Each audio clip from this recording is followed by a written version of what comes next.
का पति क्या जाने की दुरानी जिठानी क्या जाने अगर पड़ोसन की तू मेरा बेटा। उसने पंडित से पूछा तो वो बोला परली पार पे बहू खड़े बेटा खड़े हो, इस पार बुढ़िया खड़ी हो, चाम की अंगिया पहने, छाती में से दूध की दाढ़ी निकले, बेटे की दाढ़ी पूछ पी पवन पानी से गठजोड़ा बांधे तो सब जाने ये बुढ़िया का बेटा। उसने ऐसे ही किया, चाम की अंगिया पड़ गई, छाती में से दूध की दाढ़ी निकली, बेटे की दाढ़ी मुझ पी गई, भीग गई पवन पानी से बहू बेटे का गठजोड़ा बांध दिया। ब्राह्मण ब्राह्मणी बहुत खुशी, हे कार्तिक के ठाकुर आई दामोदर कृष्ण भगवान, जैसे बहू बेटा इसको दिए वैसे सबको देना, कहते सुनते ओंकारा बोलना, बोल कार्तिक के ठाकुर आई दामोदर भगवान की जय, बोल तुलसा मैया की जय, बोल लक्ष्मी मैया की जय, बोल गंगा जमुना की जय।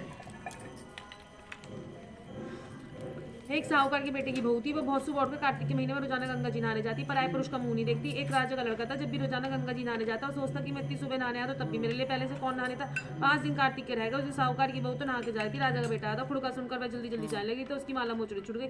राजा आया, माला मोचड़ी इतनी सुंदर तो इसे पहनने वाली कितनी सुंदर होगी। सारी नगरी में राजा ने हेलो करा दिया कि जिसकी ये माला मोचड़ी में मेरे पास 5 दिन आएगी तब मैं उसकी माला मोच दूंगा। साहूकार की बेटे की बहू ने कहलवा दिया कि मैं 5 दिन आऊंगी पर किसी को साग बनाने के लिए बैठा दियो। राजा गंगा जी पर बिछावन करके एक तोते को पिंजरे में टांग कर रख दियो। मैं सुबह आई, पहली पेड़ी पर रखा बोली, हे कार्तिक ठाकुर आए दामोदर पांचू पंडो छठो नारायण भीषम राजा, उस पापी को नींद आ जाए, मैं सत की हूँ तो मेरा सत रखना। राजा को नींद आ गई और वह नहा धोकर जाने लगी तो तोते से बोली कि सुबह सुबह सुपटा गलगा लूंगी, हार सकी भरे भरिए मेरा वीरा। सुबह बोलो कोई वीर भी साग भरा करता है। जब बोली कि सुबह सुबह सुपटा पग घालूंगी नेवर से एक भरिए मेरा देवर। सुबह ने कहा अच्छा भाभी मैं साग भरूंगा। मैं तो कहकर चली गई। राजा हड़बड़ा कर उठा, सुबह से पूछा कि सुबह सुबह वह आई थी कैसी थी। सुबह बोला राधे राधे।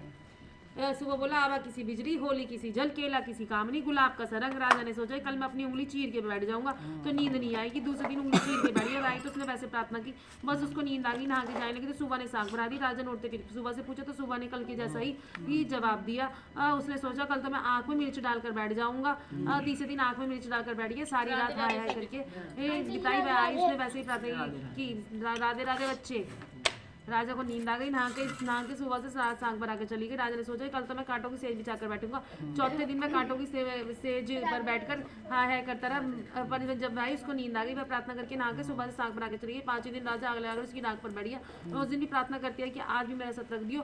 राजा को नींद आ गई, सुबह से साग बना लिया और कहा कि उस पापी से कहती मेरे 5 दिन पूरे होगा, मेरी माला मोचड़ी मेरे घर भेज देगा। राजा ने उठते सुबह से पूछा कि आई थी क्या। सुबह बोला आई थी अपनी माला मोचड़ी में। थोड़े दिन बाद राजा कोड़ निकल आया, त्राई ब्राह्मण को बुलाकर पूछा कि सारे शरीर में जलन कैसे लगे। ब्राह्मण बोला कि ये कोई पतिव्रता स्त्री का पाप है, धरा है जिससे आग लगी, जिससे लगी है। राजा ने पूछा कैसे ठीक होगा। ब्राह्मण बोला कि उसको तुम धर्म की बहन बनाओ, उसके नहाए हुए जल से नहाओगे तो तुम्हारा जन्म कोट ठीक हो जाएगा। राजा जयमाला मोचड़ी लेकर उसके घर गया और साहूकार से बोला कि तेरी बहू गंगा पर भूल गई थी, यह उसे दे दो और कह देना कि अपने नहाए हुए जल से मुझे नहा दो। साहूकार बोला कि वह तो पराये पुरुष को मुंह नहीं देखती, तू इस नाली के नीचे बैठे, वह नहाएगी तो तेरे ऊपर पानी पड़ जाएगा। राजा नाली के नीचे बैठ गया, वह नहाया, जल गिरने से उसी का कंचन से हे पंचबीकु देवता, जैसे साहूकार की बहू का सत रखना ऐसे सबका रखना, कहते सुनते ओंकार रखना बनना, हमारे सबका परिवार का रखना।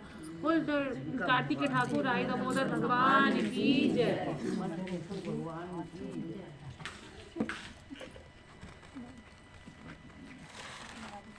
भीषम पिता के तो करते हैं हमारे, हाँ जो सैया पड़े थे।